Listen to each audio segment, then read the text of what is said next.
What's up, everybody? Hey, we're back in the house again, one more time with Nick Dellis, my guy right here. I've known him for, about a good year and some change. Man, he's solid as fuck. We work out several times a week at least, and he hits it with a big dog every single day. Man, I'm glad to have him back. I can't wait to hear what's happened in his life and what we might have missed in the last 8 weeks or so. Without further ado, Nick, hit him with that shit. Yeah, guys, so look, right, I'm back here, back on the move here with my man fucking Clinton. About to fucking tell more of my story. Tell you guys, you know what I mean, something you need to hear, something to you can learn from. Let's kick it. One thing I want everybody to understand is that every person that's successful that I've ever met, and every person with anything that we aspire to be, has made some serious mistakes in life. There has been massive challenges, and the key here is that we overcame. Put your head down, overcome the challenges, and keep moving forward.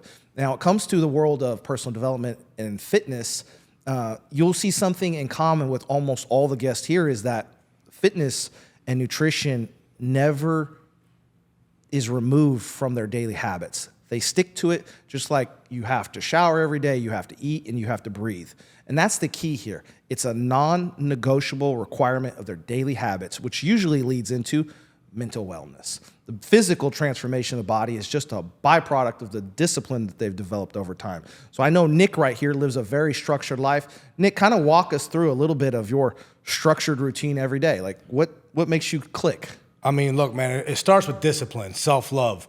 Every day I wake up, I want to do things that bring my vibration up. I want to get it going. So basically, it starts with a physical win, man. I get myself in the gym. After going through my routine of, you know what I mean, I'm a little different. I don't start off with a coffee. I start off with an apple. I mean, that's what gets me going.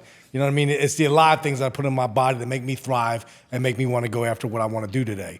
So, yeah, like I said, we get in the gym, we hit that physical win, and from there, it's like it sets the tone for the day, man. It's nothing but wins afterwards. And like Clinton said, man, we all going to have problems in life. It's just how you handle them, man. It's like I developed problems very early in life, and it made me become an animal in its sense. You know what I mean? It made me develop fucking a character that didn't allow me to lose. Whether we're winning and losing in life, man, you take those losses as a lesson, or you take those losses, you sit back and be a little bitch. It's just how you fucking take things in life, man. Come on. So when I was young, and me and Nick kind of get along with a lot of other personalities that you see me around, is we had a little bit of a rough time when we were young. We made some significantly poor choices that resulted in massive character wins later in life. If it wasn't for the struggles I went through early in life, it wouldn't have prepared me for later. So now at this ripe old age of 45 and this salt and pepper old ass motherfucker right here, I can handle almost any problem thrown at me any moment of any day. And here's the key, is you won't know that my world's burning and falling apart. It just seems like another day. I'm still smiling. I'm still happy. I'm alive. Yeah, there's problems with money. There's problems with personality. There's problems with romance. There's problems with business. Whatever. That's just life for me. I don't really see it as good or bad. It's just the life I'm given. So I live every day with, I'm grateful for every breath because I'm at that age where tomorrow I might not be here. I didn't do anything wrong. I just might not wake up. I'm old. It develops who you are, man. The problems you go through in life and how you handle them, it makes you the person that you want to become, or you want to fucking sit back. Again, you guys have got to go after fucking what you want, man. No matter what the fucking issues are in life, man, attack them with fucking, be on offense, all offense, man. Go after fucking things, and whether you want to do them or not, just do them, because when you're done, you're going to feel 100 times better than what the fuck you did before. I promise you that. Like, and like Clint was saying, it started off in an early age, man. I did a lot of things. I was at the age of 7, I was skateboarding. And back in the day, like Clinton talks about, he's 45. I'm going to be 45 in November. So when I was skateboarding was a crime. We were the bad people. We when we couldn't even go down the sidewalk without having people fucking hate us in life. It was a crime back then, honestly. So from that day, from those younger years that I lived all the way to who I am today, it was always like I was always against all odds. You know what I mean? So it developed who I am, man, and here I am. I moved to Miami it'll be 2 years in February with not a clue of which way I was going. I didn't know who I was gonna meet. I didn't know what I was gonna do. I sold my business in Baltimore after 22 years, automobile business, and I came down here with I put my head down for the first couple months. I monitored people. I'm very protective of my energy, and I met the right people in life, man. Like, if you vibe correctly and you do the right things, the universe is going to pay you back with the right people and the right chances and the right opportunities. And that's where me and him sit today, because we vibe correctly. You know what I mean? We have the same drive. We have the same energy. We want to go after things in life, and we don't let fucking anything stop us. You know what I mean? So the more shit, the more problems you guys go through in life, man, you're gonna feel way better. You know what I mean? You just got to go after them, accomplish them, and that's what life's about, man. In the moment, the big problems seem like they're going to end you. You can't see past the problem when you're working through it. But once you work through it, it's usually some type of personal breakthrough, some type of way that you see the world differently, or you're stronger or more mature, more confident in what you're capable of. It's always a win, even the worst possible things that you go through. Like, for most people, their hardest thing they'll go through is probably a divorce or a breakup. Men take breakups extremely hard. I know personally is that I'm a tough guy, but when I love hard, and relationship breakups really hit me negatively. But we got to work through that, and there's always some accountability on where you failed. There's no such thing as two victims in every situation. No, somebody made some mistakes, some other person made some mistakes, and we just couldn't go forward together. And that's kind of normal, but I think it's an opportunity, at least for me personally, was to look inside and say, what am I not doing right that is limiting me from being a good partner? And sometimes there's not a lot that you weren't doing right, but there's always something you could tweak. Oh, I didn't communicate this way. I might have lost my anger and said these things out of an emotional state and hurt my partner or whatever. So I always see it as a learning opportunity. Now, we're on the subject of females, and we happen to live in Miami. And I don't know if you've been to Miami, but attractive women literally are like apples falling from the tree around here. So the tree of knowledge and good and evil. But in Miami, Nick, I know that this man right here has game. He looks a certain way. He shows up. He's very charismatic. He tells women really what he wants, sets the boundaries. And I know a lot of people speak very highly of Nick and his behaviors. He's not really like a Miami douchebag. He's just a solid dude and just leads with his character. But Nick, kind of walk us through it. Are you single, in a relationship? And how do you avoid those toxic females that can pull you off your path here in Miami? I run from them quick. Any type of issue, right off jump, I'm out. You know what I mean? I run away from problems right now in life. All my life, I've had relationships back to back, and man, like I came to Miami. They love confidence. If you have confidence, you're able to talk to somebody. That's all that fucking matters, man. Be consistent with everything you do. Be confident and feel good about who you are, man. Be charismatic. Like they love to see somebody with a smile on their face. I may not always be smiling on the outside, but I promise you on the inside, I'm laughing, smiling all day, every day, no matter what I go through. But like, it started early, man. I was 20 years old, and I was dating a 22-year-old Playboy model. Well, back in the day, that was a big deal. You made it. That was a big deal. Dating a 22-year-old Playboy model, worst fucking chick ever. But it is what it is. But man, it's just been. I was in relationships back to back to back. Always would have a relationship for about a year and a half, 2 years, and go to the next one, and that was something that I had.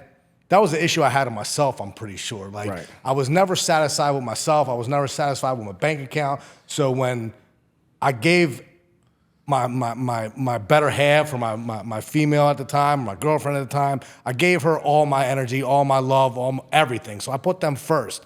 And finally, after 20 years of doing that, because my last relationship was in 21, right around COVID, because I came to Miami in 2022, I told myself, man, I got to put myself first. I got to start loving myself first, because I know when I do that, everything else is just going to fall into place. And where I'm coming from with this is, like, before I was loving myself and loving my girls and putting everything in their life before mine, I would conquer their problems before my problems.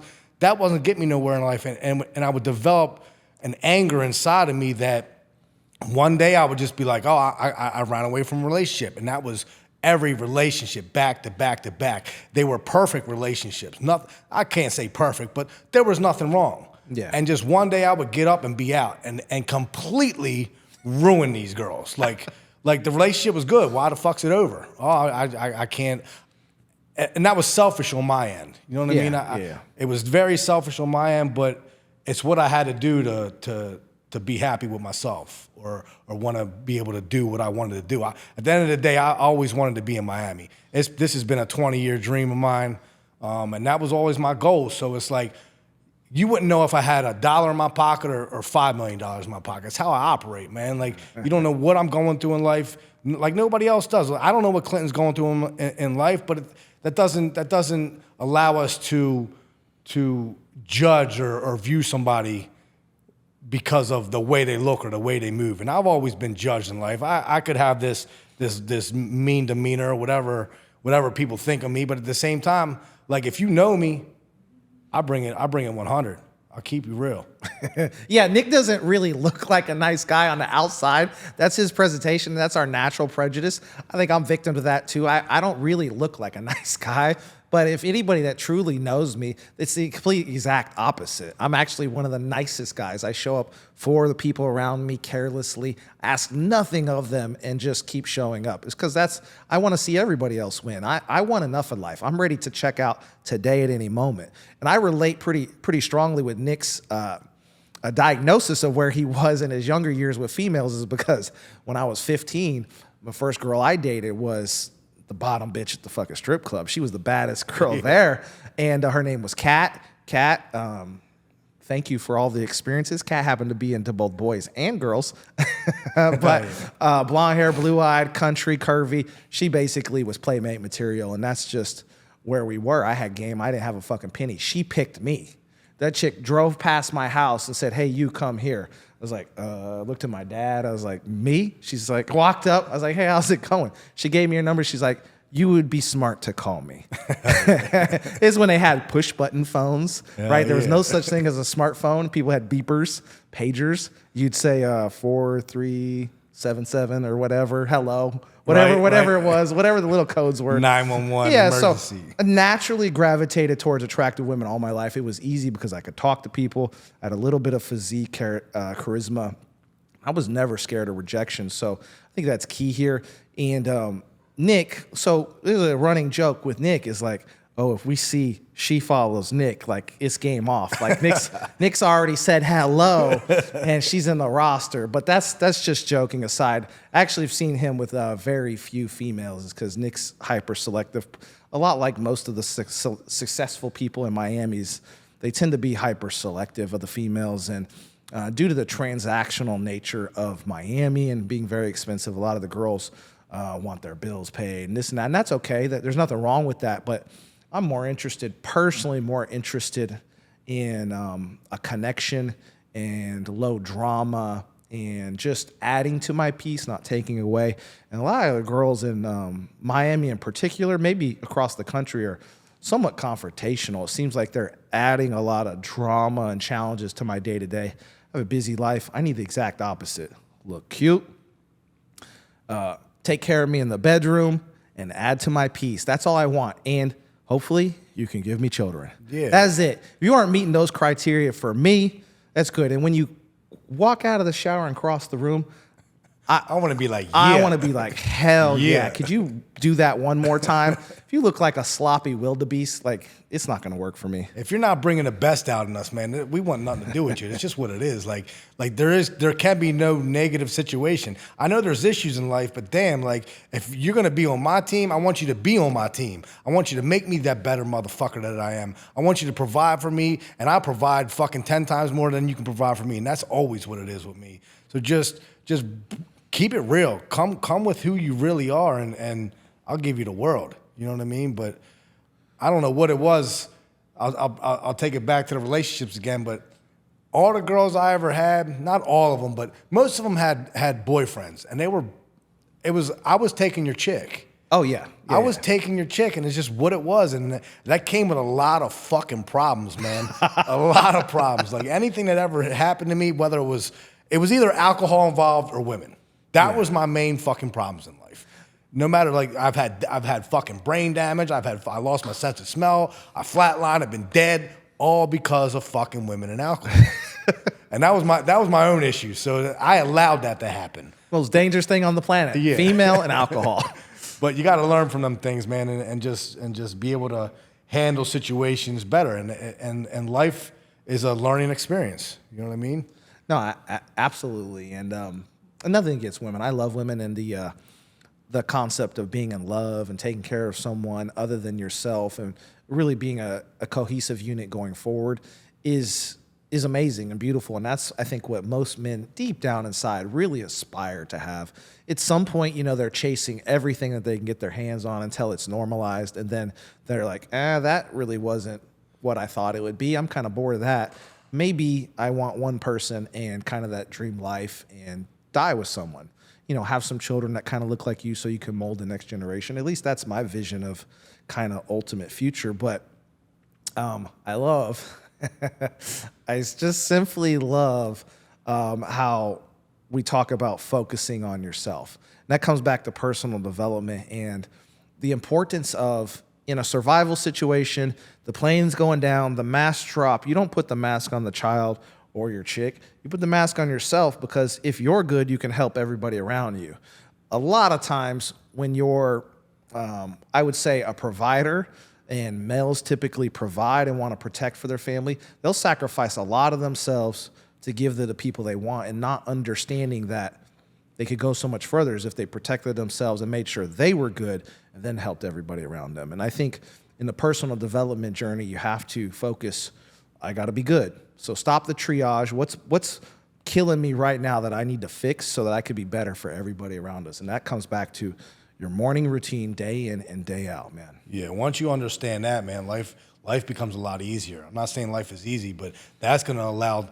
It's a major key, man. Once you gotta love yourself first, and everything else will just fall into place, man. Whether it's don't chase, stop fucking chasing, stop chasing women, stop chasing money, stop chasing the fucking life you fucking think you want to fucking have. Because once you start loving yourself and putting your head down and focusing on what'll allow you to be a better person and develop better habits, everything's gonna be better, man.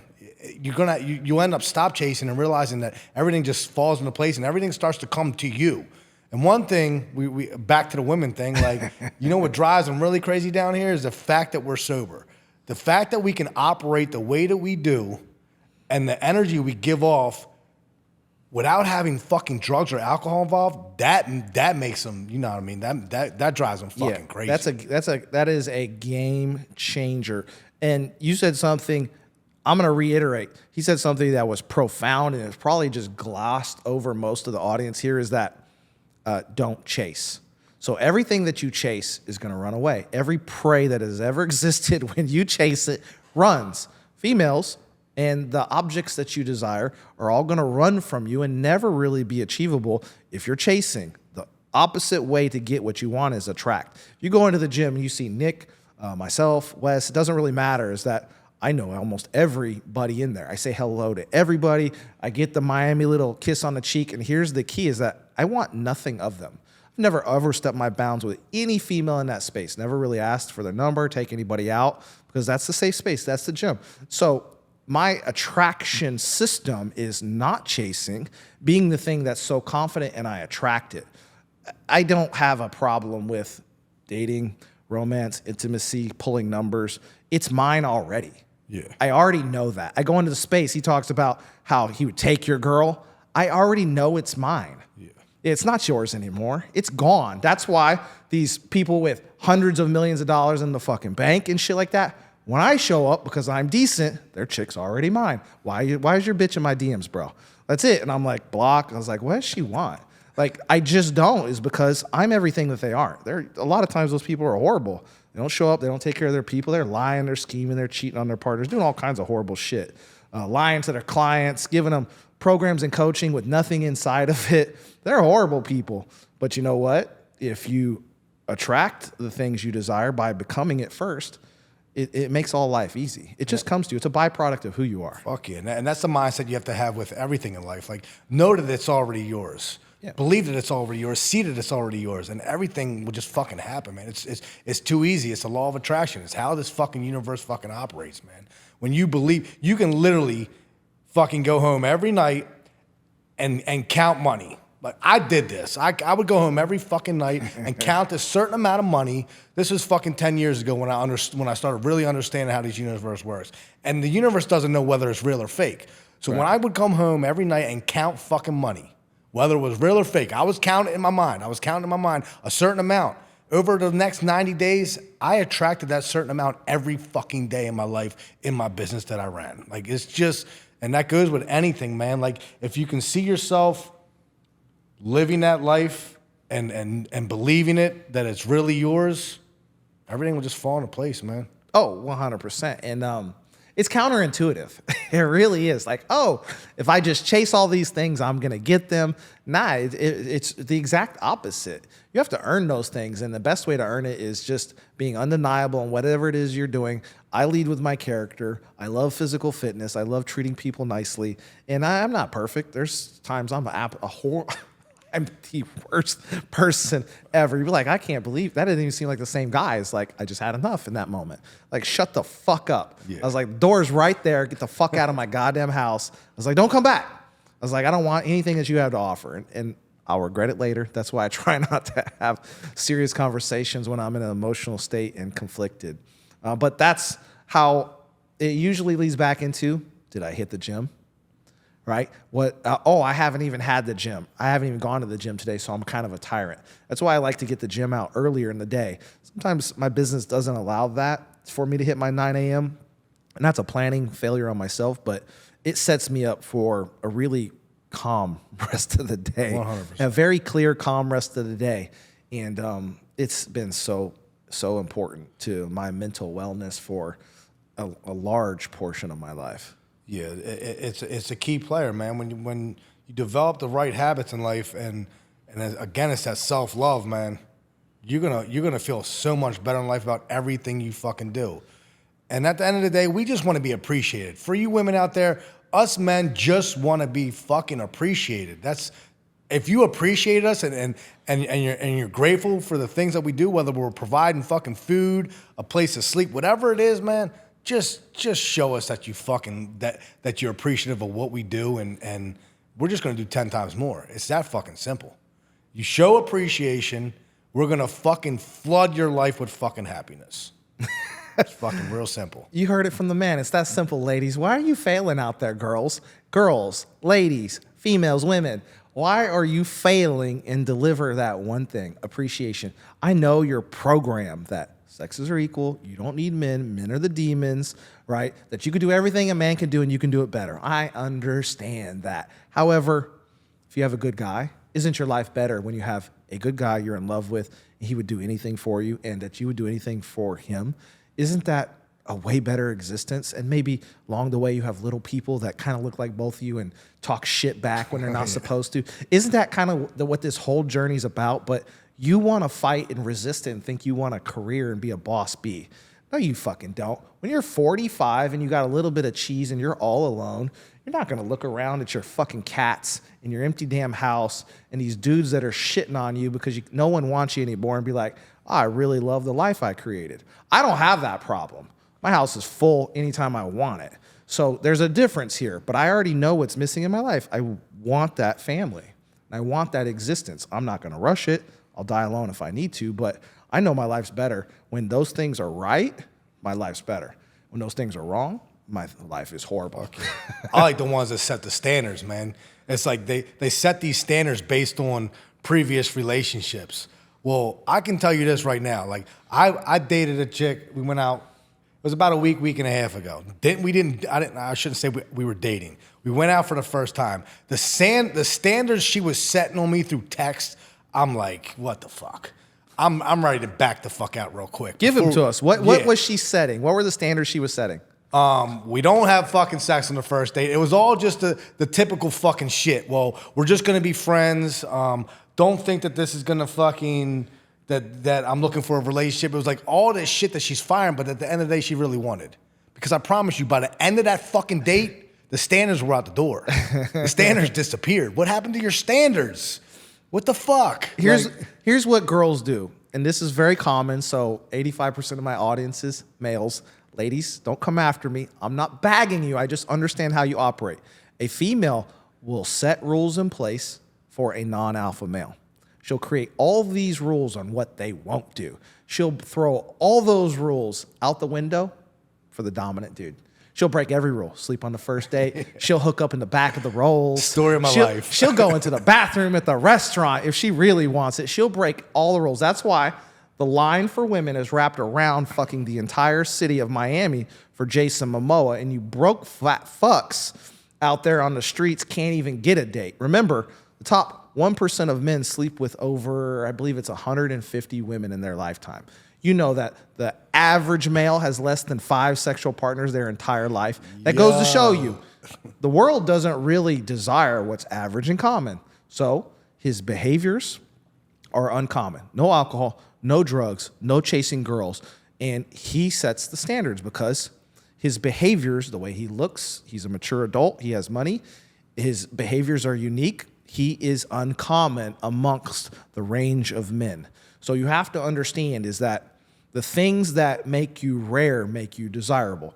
Coal is more common than a diamond, okay? We pay more money for a diamond because it's harder to get and they're less common. His behaviors are diamond material, so he's worth more. So if you're doing average behaviors, drinking, partying like everybody else, it's never gonna work. My oldest trick in the book, which I learned from my stripper female first girlfriend, is she wasn't my first, but she was like she was my first real bad one. Yeah. But she taught me this game is she's like, you gotta be doing the one thing in here that's different from all the men in the strip club if you wanted to pick up a stripper. What was that? When a girl would come over, I'd be like, how much to pay you to go away and never come back? And then please tell all the other girls to go away and don't come over here. Oh, yeah. I'm just chilling. So you're the only man in the building that isn't after their sexuality. You're just having a normal time in a space that happens. Way up. It breaks it confuses them. You must be so high value and have so much abundance of intimacy and attractive females that you don't even desire a lap dance from beautiful women. Breaks them. I promise you, there's probably 5 of those girls are going to want to sit down and have a real conversation to understand, are you gay? Are you a homosexual? Or is there something wrong with your brain? They just don't understand. And one of those girls will leave with you no matter what, every single time. Oh, yeah, man. It works. You got to be different. Do not chase. Because everybody else is doing it in that building. Every single guy in there is trying to see how much they can spend a little bit more that they're not supposed to be getting in the strip club, and you're the only person that doesn't give a fuck. Yeah, you got to operate in an exclusive type of way. Like you got to be rare. It's either you're rare or you're not. I don't know if you can become that type of person in life. I was born with it. I never ran with the crowd. I never operated the way everybody else operated. I was just me. I did me, and that's what attracts the people that I have in my life. And everybody that I have in my life is rare. Yeah. It's just what it is, man. You attract what you put out. I'm a weird motherfucker. I understand. So I choose not to spend a lot of time with the people I care about because I know there's only so much of me they can tolerate. So I remove me from the situation of their exposure intentionally because you know what? Half the time I don't like me. So I'm like, if I don't like me half the time, I'm like, shit, maybe I should just hit up the homies like 3 times a week instead of 8, you know? That's not for real, but I understand is that being unique, I'm an outcast. I've been outcast my whole life. You know, I used to write lyrics. People made fun of me. I'm into art. That doesn't make any sense. I'm this tough guy. Like I have a lot of experience in war. I like to read and gain knowledge. And then, you know, I think the mind is the most powerful thing in the body. And then, you know, I'm also a little bit of an artist. I like that shit. So I've always liked paintings and architecture and music. And that's not really a tough guy thing, you know? So I never really fit in. And it's okay. that's actually a really good thing. Is it gave me a lot of time, a lot of solo time in life, and to self-reflect. And one of the most powerful traits that I learned from the military and a lot of exposure in combat was say less, observe more. So you don't want to give away your position. You don't want to give away your intent. You want to silently observe the battle space so that you can figure out how to move and operate in the space. Well, in life, the people that are most silent, that do the most observing, usually have the greatest tactical advantage because no one knows what they're doing. And in business, it's the same thing. You don't want to give away the play that you're going to launch some massive product ahead so your competition that has massive amount of resources could speed another product into market and then penetrate it and then wash you out and basically end your great idea. So you hold that back until it's too late. Once it's out there and they figure out it's a problem, it's too late. So I like to be the thing that no one sees coming. Just slowly chew my little pieces of the world down and attack it, and then like, oh, this dude's a problem. That's the laws in life, man, and that applies everywhere throughout life. Whether you're at war, whether you're in the streets, whether you're in business, whether you're in the gym, being social. It's just how it's how we operate, man, and it's just a way of life for me.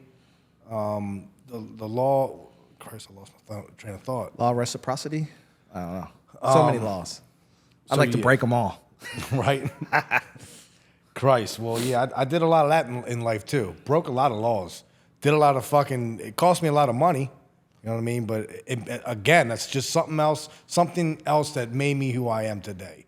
I break no laws today. I do no drugs. I do no alcohol. And I experienced a lot of things in life that allow me to be free in the way I move today. Yeah.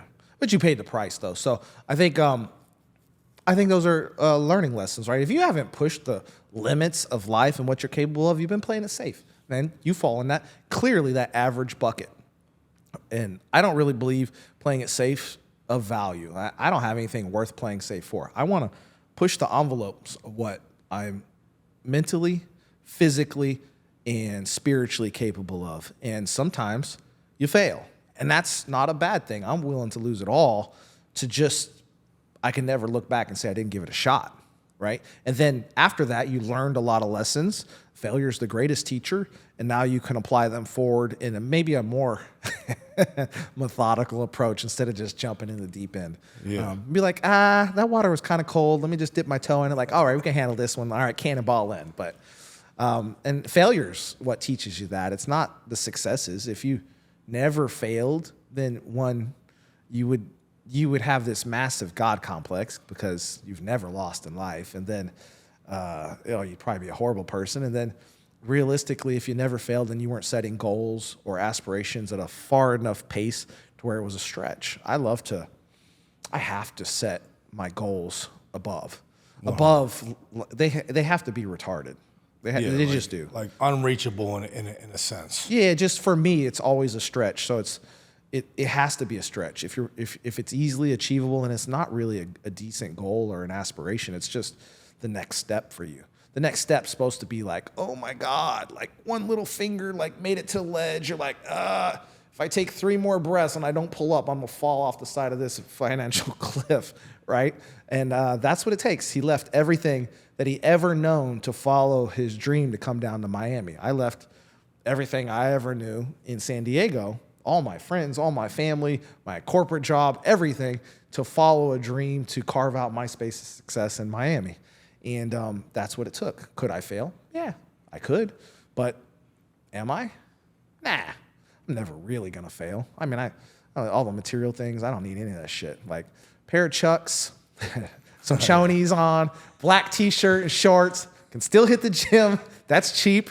And I just need a phone. Like I know I can have survival money with a phone. I will find a way to hustle with the cell phone. Yeah, I mean, I walked away from a life I built after 22 years with a business, an operation that ran itself. I could have sat back. I could have stayed up in Baltimore, enjoyed the money, and really not developed myself anymore. I would have just sat where I fucking made it and continued just to be at that level. But I said, nah, fuck that. I took a chance. I sold my business. I came down here not knowing which way to fucking go. I put everything on the line. What I sold my business for, everything's out there right now. I'm telling you, everything is fucking out there right now for me. And it's a chance that I take. But it's like, if you're not taking chances in life, are you really living? Nah. Like, come on, man. Nah. Like, you're not enjoying fucking life. You don't have challenges. Like, if you don't have challenges in life, man, you're just sitting back and you're collecting a paycheck and you're just going about the daily routine, and your routine is the same motherfucking shit every day, every weekend, partying on the weekends, can't wait till Friday, hate Monday, man, fuck that life, man. Oh, that shit gets old real quick. And that's kind of like the life I was living, man. It was like partying on the weekends. I did the same thing. My business sat there and operated. I'd jump in my business. I would make more fucking money. I would leave the town. It would make a little less money. So it was like, it was the same shit for me for fucking. After about 10 years of my business, that's when I started making some real money. So it's like from the 10 years, the next 12 years in business, it was good. I was making great fucking money, but it's like, there's more to life than this. Like, what the fuck am I doing? Yes. Like, this universe is big. Like, this world is big. Like, I'm just gonna sit in Baltimore all my life? Nah, the people that I attract in life, and the type of person that I am, it's not in Baltimore. Yeah. It's here in fucking Miami. Yeah, Miami's where it's at. So when I moved over here, I had been here maybe 3 times before that I came over with Wes. And be honest, I'm embarrassed to say it. Man, I'm not embarrassed. I don't give a fuck. But I don't remember a single visit to Miami because I was so blacked out drunk. I came over with a girl I was dating, and it was like 3 days of just craziness, bro. Like, I don't even remember how I got on the plane. And Miami. You know, when I came back, I was on that sober journey and went to a mastermind. That's where I met Nick here. We were oversold. We were overpromised, underdelivered. Yeah. Which is a standard way some hustlers make money in Miami. That's a dirtbag thing to do. We don't do that around here. That shit will catch up to you. Yeah, it will. All their businesses are failing. I undersell and over-deliver. I'm an old school guy, so I like to give you more value than you bargain for because I want people to leave. I want them to leave happy. Even if they can't afford the services in the future, I want them to leave happy. That's just a challenge of business. I'll fail from time to time, but that's how I like to do it. And when I got here sober and could experience the culture and the people, and I would say not so much the driving, but the food and the experiences in the restaurants, and just generally the Latin, Southern Florida culture of Miami, I was really impressed. I really like it here. A little warm for my blood after coming from SoCal. It's a lot cooler there, probably 10, 20 degrees cooler, but I've been very pleased. There's always something to do. I really like in San Diego, if you're rolling around in a Huracan, you're kind of somebody, right? You're really kind of somebody. There's not many on the streets, but if you're rolling around in a Huracan in Miami in the Brickell area, you're part of the brokies. They make fun of people that have Huracans. They're like, oh, your doors don't go up. Like, that's a brokey exotic car. That's like the Honda Civic of exotics. It sucks, but it's the truth. They literally grow on trees. There's girls. It's funny. I'll be sitting there. There'll be girls, right? Somewhat attractive, but they're talking back and forth. They're like laughing at the dudes revving the engines in a Huracan. They're like, that's how you show up, bro? It's so normalized for the girls out here to be in a Huracan or a Urus. Like, that's it? That's all you got? And they're like giggling and laughing. It's funny. It's like, she's like, well, there's a girl at a restaurant, and she came over, and we were sitting there having a conversation, eating. It was me, Nick, and Big Wes, and one of the friends had a couple girls that were with him. They were all professional girls, like pilots and weird shit, like engineers and stuff. And one of the girls was like, oh, everybody has a Lamborghini. I was like, well, honey, where's yours? She's like, well, I could afford one. I was like, but where's yours? So she was making fun of people because she clearly hang around people. I believe the guy she was hanging around was like a billionaire. So she hangs around with people with a whole lot of money. So what she thinks is normal is way up here. I was like, but you don't have one. I was like, so if it's not an option for you, you really shouldn't be judging the other people that achieve that. If you're sitting around in an Aventador or a Bugatti. It doesn't matter. I don't even know the name, but a Pagani. If you're sitting around in like a hypercar, you can make fun of everybody because you're at the top of the food chain when it comes to exotic cars. And yeah, every car below you is kind of goofy. But if you don't own one of those, you're like, I give props. I'm like, oh shit, that fucking Huracan's badass. Oh, it's an R8. It's just an Audi. It's still badass. I think it's dope. It's because what their achievement is nothing to shake a stick at, right? It's more than I did. I love cars. So that's their dream car. I can't help it. I mean, I wouldn't even want to drive around in that thing, but that's what they like. Oh, yeah. You know what I mean? I've always been a car person, so I don't care if you're in a, personally, I don't care if you're in a classic car. You got yourself an old Chevy or Camaro or a Ford, and then you have yourself a Rolls Royce or a rice burner like a GTR or something. Like, I think they're all dope because they're custom and cool and they're uncommon. Yeah, they're unique. I was a car. I don't care if your shit's pink. I think that's kind of dope. If you're a dude and you're driving around in a pink ass fucking Lamborghini or something, I'm like, damn, balls on this dude. Hell yeah, because it's grabbing attention, right? And why do you think we want those cars?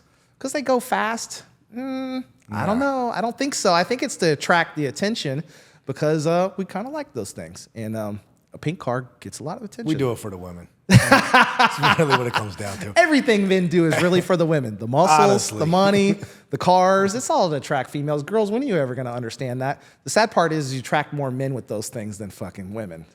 Yeah. It may be yourselves. You should think about who you are if you're attracting those type of fucking dirtbags. Yeah. Maybe it's you. It's not us. But look, right, I'm gonna take it back to when you guys provide more in life than what you're getting rewarded for or paid for, your life will become. Your life will develop. You'll develop a life that you will be getting paid for more than what you're doing. Oh yeah, 100%. It's just how this universe works. Again, like you gotta fucking feel good about what you're doing in life. When you're paying for something, when you're buying a fucking Lamborghini and it's $500,000, you gotta feel good about that fucking purchase. Yeah. You can't feel like, oh, I was breaking the bank. Oh, should I be doing this? Because the second you're doing that, you're not in the flow of money, and you gotta feel good about everything you put out because it'll come back to you 10 times fold. Oh, yeah. And that's everything in life. You know what I mean? Whether you're fucking giving off good energy or fucking you're paying for somebody's lunch, like you gotta feel good about it. And men, don't split the bill with your chick. Oh my God! Please don't no. do that. Please. I was interviewed on the street by a gentleman. I got a lot of feedback for it. A new thing in the world for younger people is they split the bill. What the fuck? Sexes are equal or Don't some weird split shit. Don't split mortgages. Don't split rent. Nothing. If you're a motherfucking man, you better be providing because you're gonna get it back somewhere for the women that are appreciative. You got to be selective on the partners that you choose. However, a man's role is to provide. And I can tell you right now, if you had the same woman and two different guys, one guy, the same exact guy could pay all the bills without blinking, and the other guy wants to split the fucking bill, what are the girls going to choose? The guy that can pay the bill, right? Now, you don't have the resources because you feel like you're getting exploited. You're not getting anything in return for your investment, whatever. The nature of the beast is like that. I don't even question when paying the bill. I don't even look at the bill. I go out. One of the people said, one of the people from coaching, and we had a big group of like 10 people, and they were there for a mastermind. And someone put together the group, and we all went out to dinner kind of before the mastermind. And I paid the bill. I was like, I didn't even look. I said, "Here's the card, pay it." And like there was like 10 freeloaders there. And one of the girls that was there, that stuck in her mind, she's always had positive things to say. She's like, I've never been around another guy other than Wes Watson that'll just pick up the bill for a whole group and didn't even like bother looking at the check. And still to this day, I'm still friends with Talk Tom, but that stuck in her head because that's an old school way of moving. These young people, I can tell you right now, if you're competing with someone like me and Nick in the space of females, and we have those old characteristics like where you open the door, right? We're paying the bill. We're taking care of our people. Someone disrespects our chick, we're going to smack the dude in the face. You youngsters can't compete with that. I'm going to tell you right now is that those girls that you're with right now, they check us out. I know that hurts your feelings, but it happens all the time. Those girls break their necks, slide into the DMs, are interested because we have everything you don't. We fucking way up. We fucking way up. It's not even a just competition. by the way we fucking move, man. It's crazy. So I would challenge you to get your money up. Money's the easy resource to go get. You just believe you don't get access to it. And really have the ability to just pay the check without even looking when you're going on a date. Now, I don't think you should go on 100 dates and like waste all your money. Be more selective with the time you're going to expend in a dating environment. Like, yes, no, no, no, no, yes, maybe. Like, be selective, but be able to just pay the bill. I've been in situations in life where we would go to dinner. It could be 5, 6, 8, 10 of us. And I could have, if the bill's $1,000 and I had $20 worth of that fucking bill, and these motherfuckers start to fucking split the bill, I'm paying it. It's fucking embarrassing, guys. Like, just don't do that shit, man. Like, I'm telling you, if it comes down to, if I hear one person at my table say we're splitting the bill, I'm sliding to the motherfucking the waiter and giving him the fucking card. Like, fuck that bullshit, man. That's just embarrassing to me. I can't do it. Yeah, Nick picked up the bill for me. I felt really bad. I really did. I ate. I don't even know if I ate. And then the next time I didn't really have anything. Came through later. He was in a hurry or something. I just snagged the bill. It's like it's not tit for tat. It's like nothing. We hang out all the time, and it's some meals. Like, I spend so much on food. I'm a fucking fat kid. What's Nick's fucking vegetarian beet salad gonna cost me, right? Realistically, he doesn't drink. He's the cheapest date I've ever fucking had. Are you kidding me? Right? And I get more out of him with just great conversation than I'd say 50% of the female dates I ever had. Sorry, girls, but it took me a long time to figure out how to select properly. Now, I pick one, I get one. Selective. That's right. I'm hyper selective now at this age. I'm like, my time and energy is the most important thing in my world, so I don't give it away to anybody. It's sad, but I'd rather be alone than waste at 2 hours sitting at dinner with someone that is just weird. I mean, there's a lot of weird fucking people in Miami. I mean, for sure. I've not dated anybody in Miami. I mean, I came down here, when I first came down here, my head was down for 4, 5, 6 months. I was very protective of my energy, and like I needed to figure out who was who. So I kept to my motherfucking self. It was a lonely time. I don't have a problem being alone. That's a powerful fucking That's a powerful thing in life. If you have the capability of being able to move throughout this fucking world by yourself and not settling for fucking some woman that you don't really want to be with at the end of the day, that's a powerful thing. That's another problem I have in life. I'll talk to bitches and call them bitches, but like, I don't know if it's where I come from, but that's not a derogatory statement. I apologize to you beautiful women out there. It's a term of endearment. That's my bitch. Nah, damn it, there I go again. No, it's all good, man. My woman. It's good. So, I mean, that's the nature of the beast on these streets right here. And, one of the greatest changes in my habits that I ever made was removing alcohol from my life. And minus the physical benefits of removing alcohol and ability to control your weight a lot easier, at least as you're older, let's not forget to the trolls out there that say my Diet Coke is poisonous and gonna kill me, is that that's me. There's like 70 cancer-causing compounds in alcohol, but those same people are okay with drinking. And there's like maybe aspartame might cause a problem later in my life, whatever. Who cares? Just straight poison. That alcohol is straight fucking poison. It's poison. It's the only substance we consume that goes through our stomach line or into our bloodstream. Like, come the fuck on. Yeah. Think about that. It's essentially a controlled substance. It's terrible. Yeah, I actually have not made I've never made a better choice with alcohol. Right? Never. There's never been a situation where the things that I was doing were actually better. Were my reflexes better? Should I have gotten behind that car? Thank God for Uber, right? There's the girl, like, you'll wake up and be like, that was not the girl I remember yesterday. Like, oh my God, like, please don't wake up as you're like trying to slide out of the bed and like get your shit and leave real quick before, you feel really guilty and see her with the lights on. And I really didn't think I could operate throughout life without alcohol. Like, when I was drinking alcohol, it was always like, oh, I had to have a drink before we go out. It would give me I don't know what it was. Did I need confidence? I don't fucking know. Pre-flights. Yeah, but I mean, come on, man. Like it's been since 2019 since I had a drink, and it's like, I'm living my best fucking life. I feel fucking great. I can go out and communicate and be social, to where before I was like, oh, I need this to be social. I need this to be able to talk to women. I need this to do this. I need this to do that. Nah, that's an excuse we tell ourselves, man. It's like, once you develop the mindset and the confidence and all this comes from fucking having daily fucking habits, man. That physical win, that fucking the meditation, whatever you're doing in life that makes you fucking operate at a higher level, that's what's needed, because all that alcohol is doing, that's bringing you down. That's a depressant. It lowers your your levels of fucking energy. It's fucking detrimental in every single fucking way possible. Yeah, it's so sad is that alcohol is completely normalized, and it's really a cultural thing. We're supposed to do that. That's everywhere in all the messaging. There's almost no messaging socially that says, oh, no, you shouldn't drink. You know why?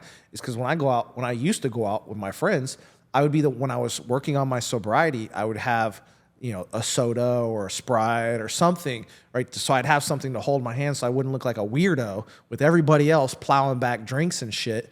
And how many people are pressuring you to take another drink? We're the motherfucking open weirdo. up, have a good time, loosen up, that. let's drink with us. So that's social pressure to join in their suffering. And man, I am so much better off without that substance. I like that I'm present every single day, no matter what. I don't need to drink to take the edge off or open up or loosen up a little bit. I sit in every space 24/7 completely clear. And that is extremely powerful.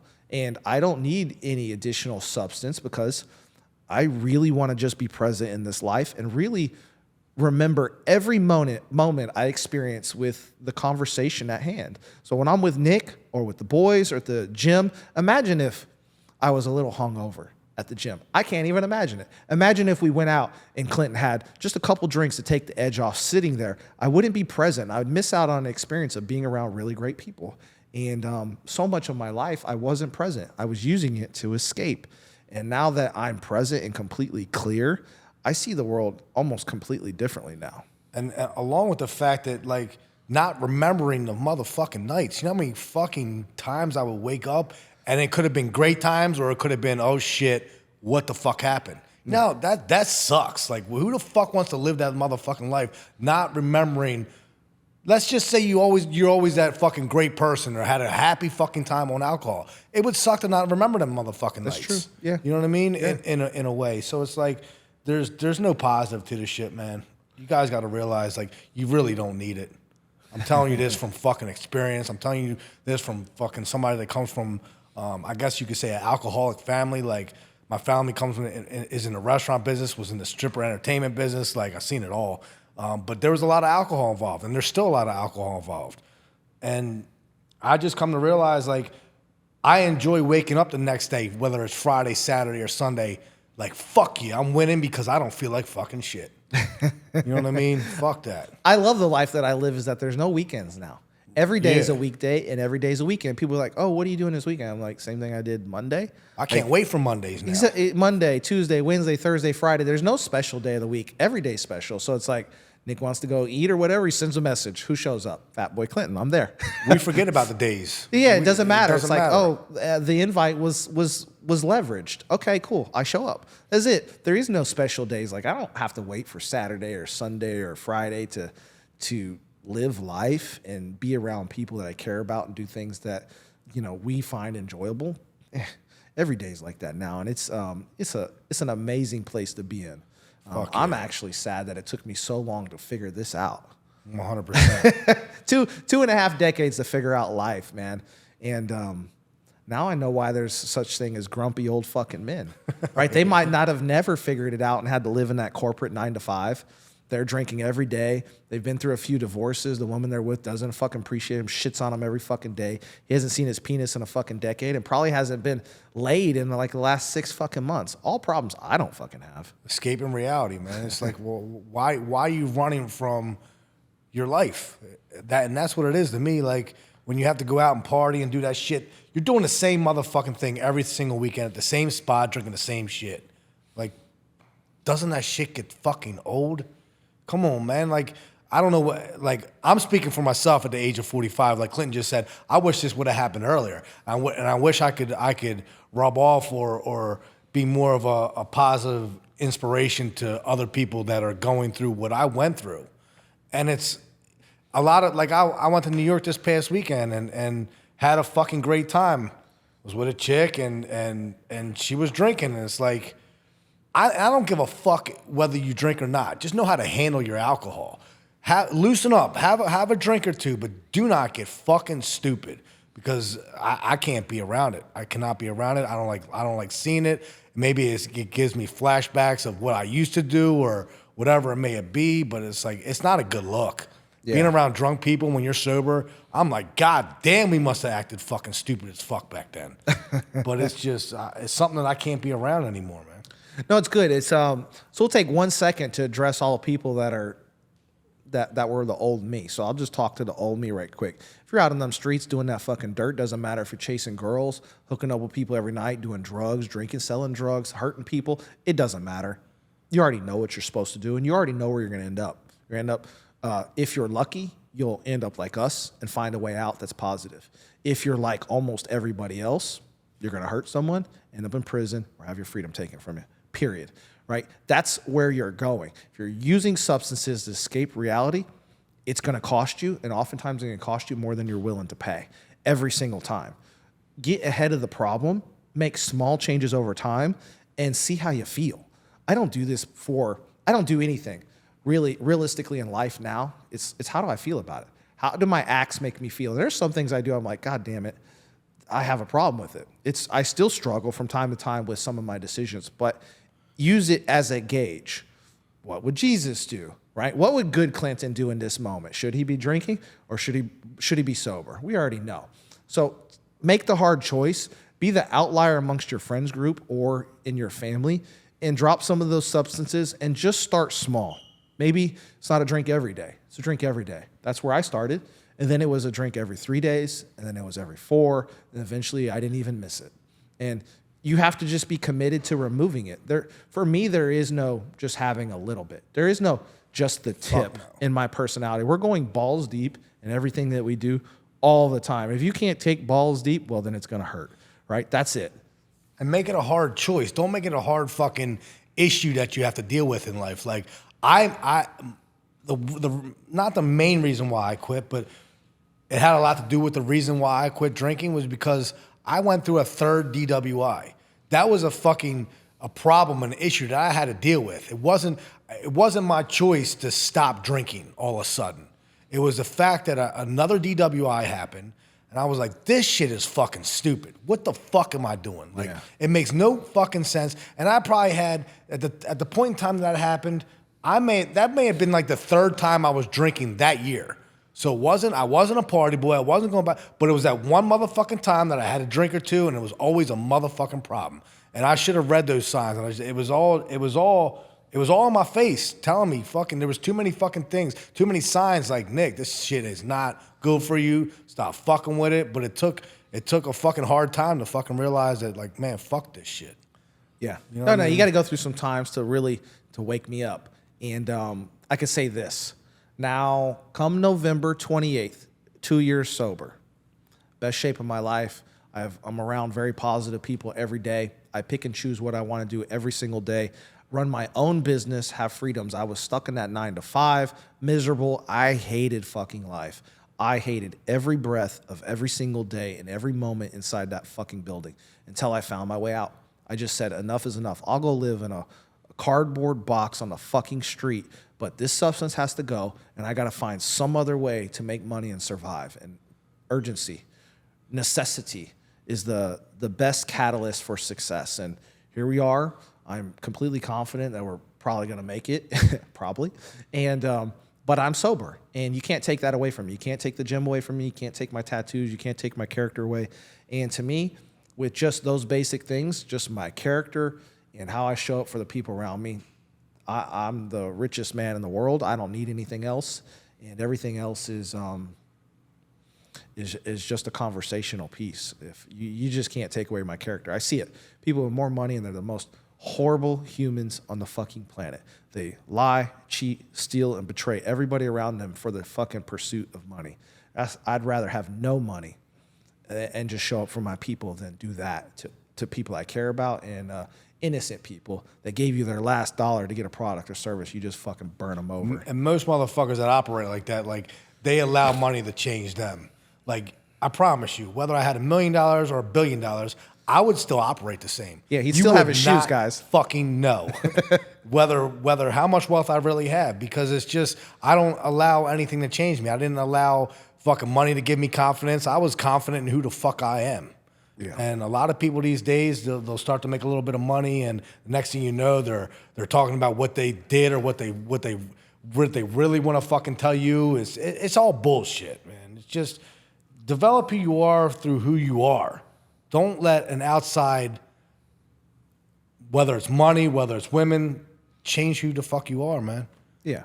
Who are you really? And that's that authenticity. If your things define who you are, is that authentic?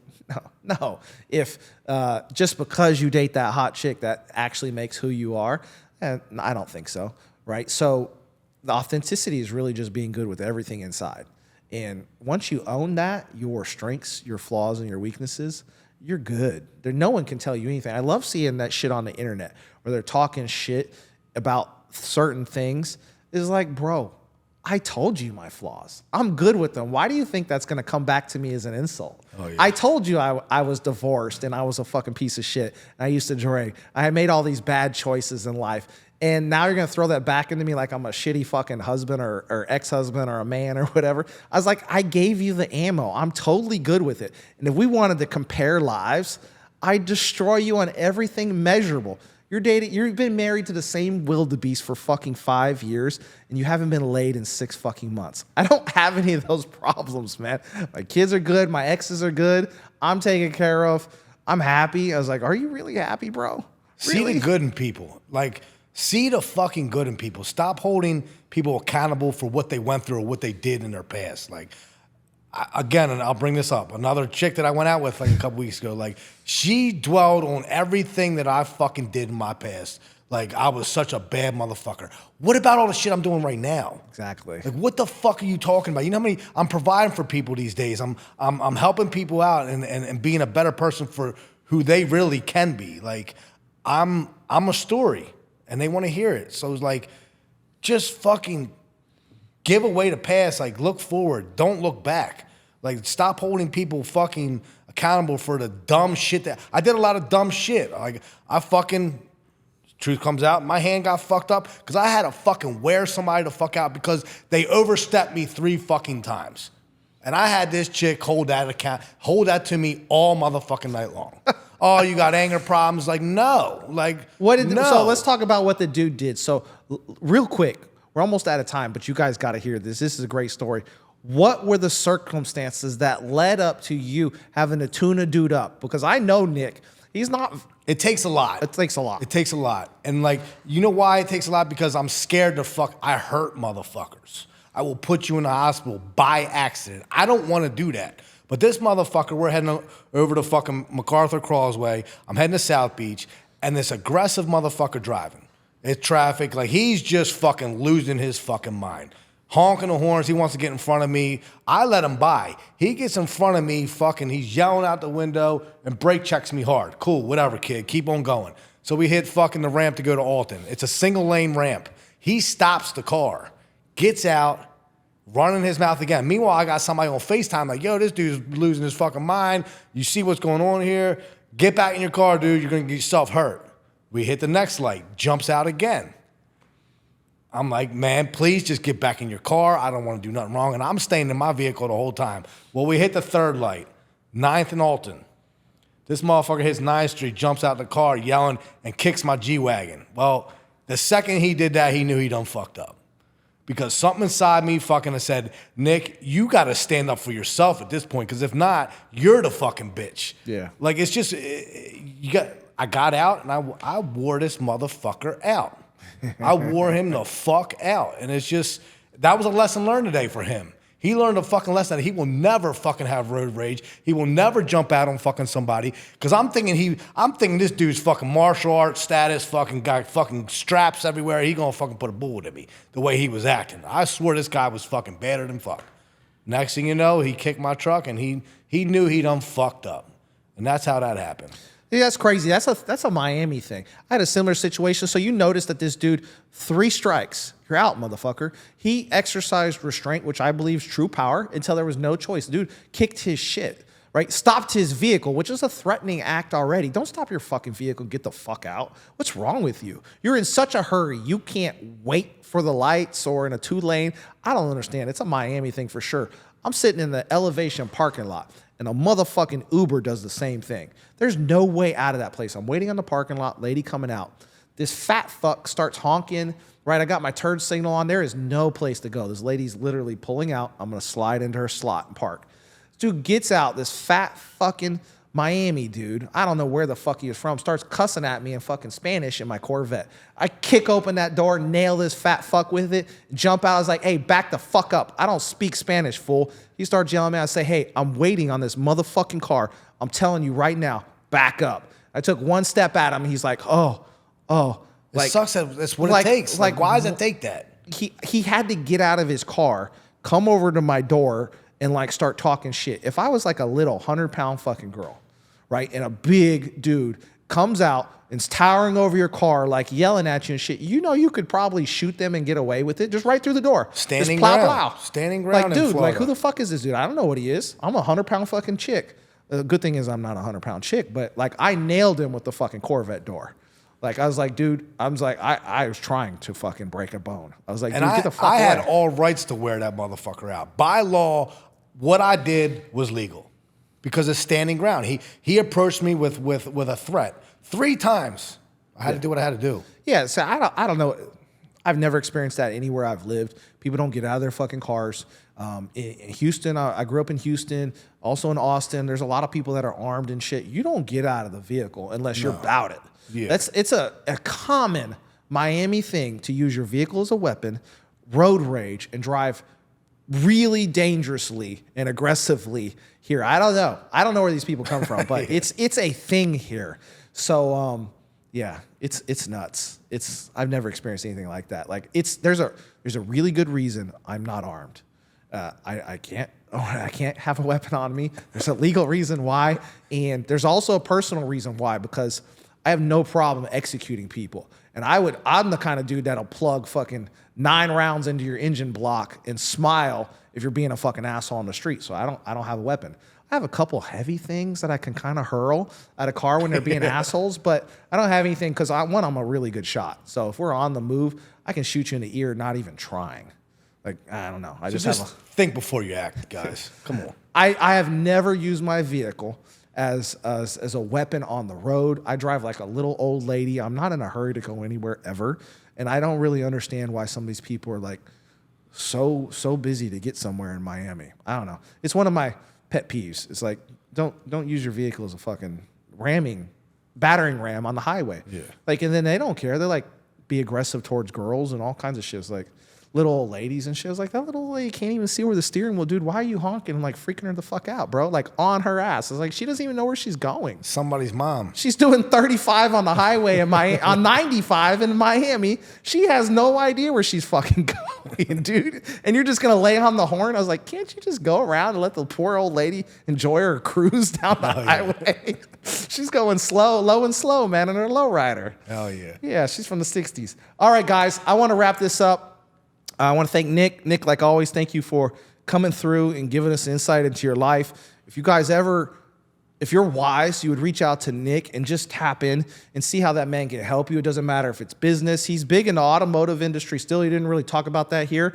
But if you ever need an exotic car, tap in with him. If you're into that fitness journey and there's something that Nick said that you know you need help with, alcohol, substance, living that balanced life. He eats a very specific way. You want to feel better from the food that you intake. Man, find Nick on Instagram.